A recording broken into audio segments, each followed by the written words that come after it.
cancelling or banning refer a friend, and I've got a 24-hour cooling off period. I'd hardly call it brutal regulation. I mean, this is light touch, soft touch. This doesn't really deal with anything, does it? Well, look, we've seen the number of people with crypto assets double in the past year to 5 million.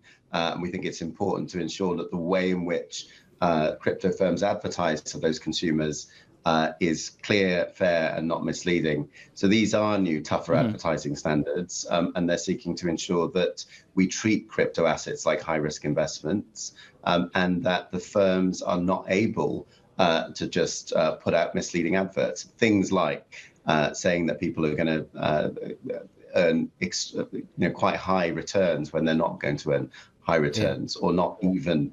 But here's the thing. Here's the thing, Sheldon, which is, I was just chatting to our producer about this morning. You clearly say those who invest should be prepared to lose all their money. Now, I'm just wondering what the benchmark is for, let's say, messaging, because if you said to me, Manus, invest in Credit Suisse, invest in SVB, Manus, invest in First Republic, you would say to me that is much less risk than crypto. But here I am with zero in Credit Suisse, zero in SVB. So just how brutal does the message need to be around crypto, or do you need to level up and be more brutal on the advertising around equity? Well, we have a choice between banning crypto advertising completely or allowing it to go without any messages.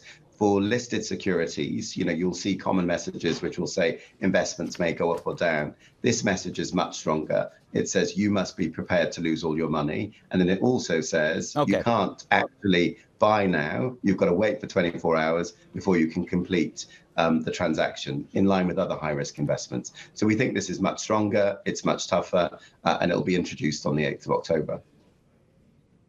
So if I look at the SEC's actions with Binance and with Coinbase over the past number of days, I suppose what goes through my mind, is that going to impact how you, as a regulator, tackle crypto going forward?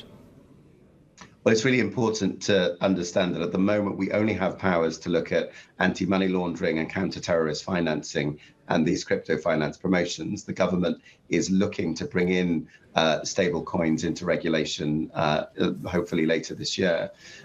We have not actually authorized Binance to under AML regulations because it didn't comply with some of our standards.